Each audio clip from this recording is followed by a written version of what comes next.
Okay. I've chosen my topic based on what I find a lot of educators, when I do my teacher training, find to be challenging, and I hope to share with you some pointers to try and make your classroom a bit more active. So I entitled the presentation, Focusing on Creativity Through Activities, Using Intelligences and Learning Styles. Okay, let's see now.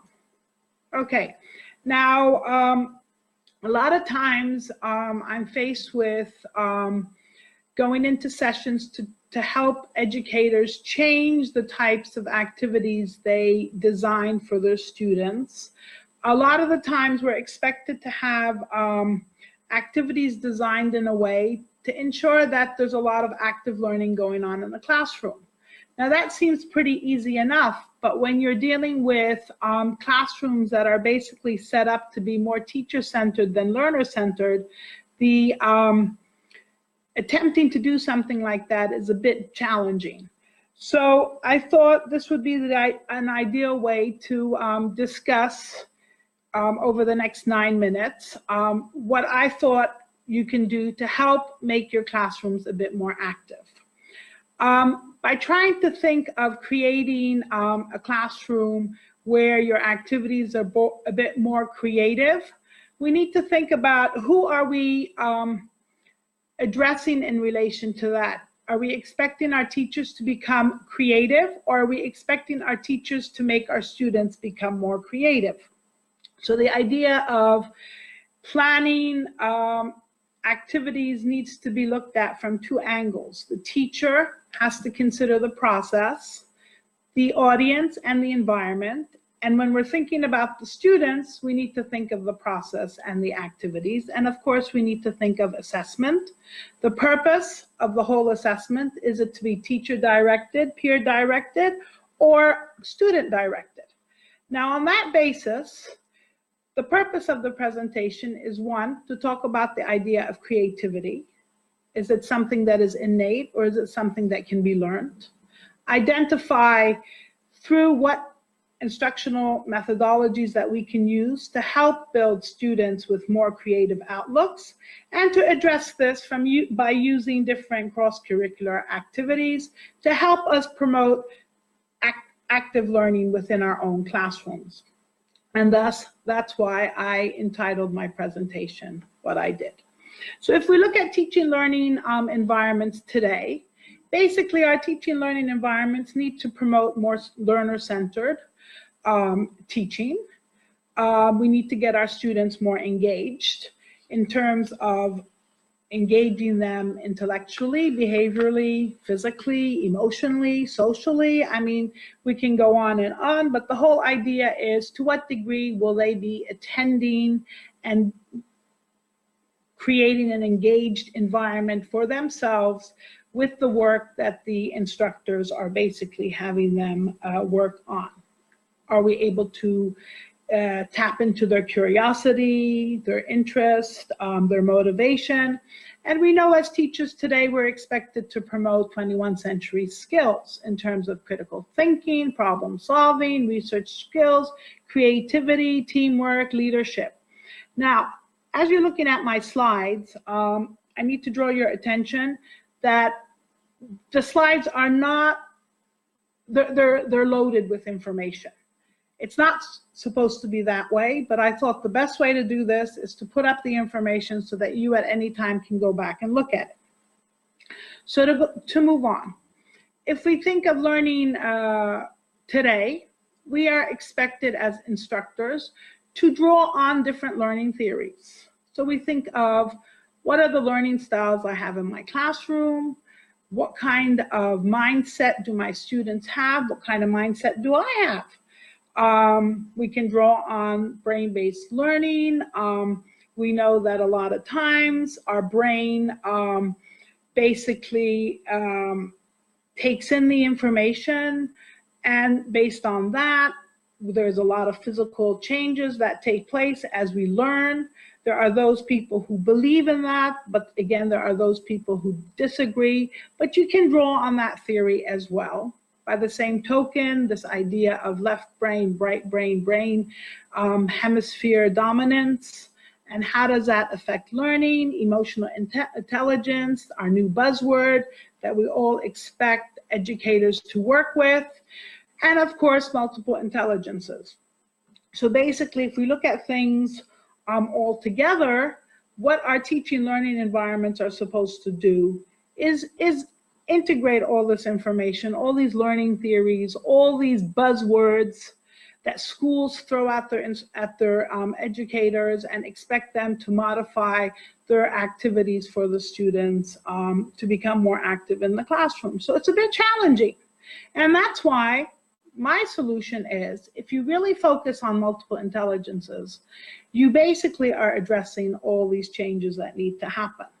So if you look at the intelligences that relate to what you bring with you, the linguistics or the musical intelligences, if you look at what it is that your surrounding has to offer you, your logic, your body, your spatial, so how do you function in relation to what we encounter in our everyday lives, and what we as individuals have within us. What we as individuals have within us would be the interpersonal, the intrapersonal, the natural, and the existential. So basically what I want us to do is I want us to think along those lines and create activities in relation to those intelligences. So first of all, what you would need to do is decide on a topic. So in a class of English, I want to teach process writing. So I'm going to use the topic of seed germination, and I'm going to deal with photosynthesis. And my intention is that by the end of the lesson, the students should be, by the end of the unit, not the lesson, the students should be able to explain the whole process of germination using all the different intelligences. And I'm going to create activities to ensure this. During that process, what am I doing? Each of my activities is to help the student understand how to process information that deals with germination, but to a certain extent, what they are learning how to do is do process writing.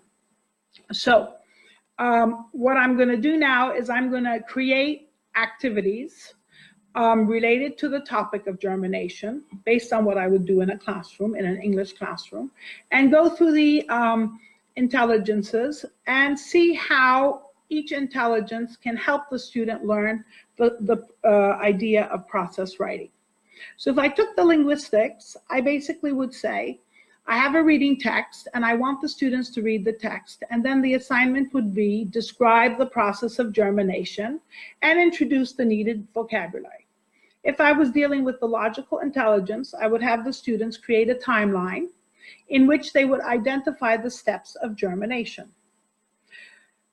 If I was dealing with body kinesthetic intelligence, I would have the students role play, create characters involving the process of germination.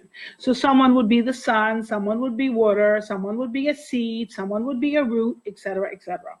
If I was dealing with the visual spatial, I would have the students paint the process of germination. Now this could be done with watercolors or this could be done with crayons. And if I was doing the naturalistic, I would have them compare plants growing to them, plants growing in the dark and plants growing in the light, and I would have them do a little comparison. So maybe they could do this in a chart.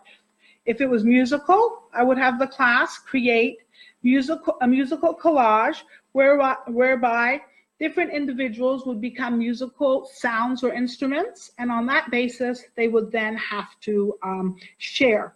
Interpersonal, to what extent would these seeds transform into plants and have them parallel with how they grow? If it is intrapersonal, I would have them look at how their personal growth can be compared to those around them. And if it wasn't from the existentialist point of view, I would have them verbalize to the class what it means to be a seed and how being a seed can relate to them in a larger surrounding. On that basis, I would then have them assess. So when it comes to linguistics, do I really need to have them assess? Do I really need to have myself assess as the teacher? No. What I need them to do is I need them to be able to acknowledge the information to describe the process. When it comes to the logical, I would have them assess whether or not the timeline to show process, the timeline of germination, so the steps. When it came to body kinesthetic, they'll be role playing. So I would ask the students to evaluate each other in their roles during this play that they put on. When it comes to visual, would I assess the painting process? No. I would be assessing the concept of the process and not whether or not they can draw, because this is not an art class. And when it comes to basically naturalistic, does that need to be assessed? Of course not, because what they're doing is they're comparing themselves to plants growing in the dark, growing in the light, and they're looking and they're doing a comparison. The same thing with the musical. I'm looking at the sequence, the steps towards which they tell me germination is happening. So the students together are evaluating the song that they put together to see whether or not they all came in at the right time to show the sequence. So it could be quick, it could be slow, depending on how they put their musical collage together. The same thing with interpersonal and interpersonal. They're discussing in groups and they're relating it to themselves. And this is something that they are sharing with others, so there's a give and take. So by the end of the day, they are working on looking at their growth, looking at the growth of others, and they're give and taking on an interpersonal level and at the same time on an interpersonal level. In terms of existentialism, they are talking about the meaning of seed germination and how that is important to look at themselves and see how their existence is important in relation to the universe. So basically, I believe that if we change the way we address topics and the way we address the teaching of these topics by creating different activities, we should be able to move our students forward and have them practice over and over again the same concept that we're trying to teach, which was the process writing. And they can do this in different activities depending on what they enjoyed, what they didn't enjoy, by doing all the different activities, the 9 activities, we would be able to ensure that the process of learning how to write using process writing would definitely be internalized. That's it.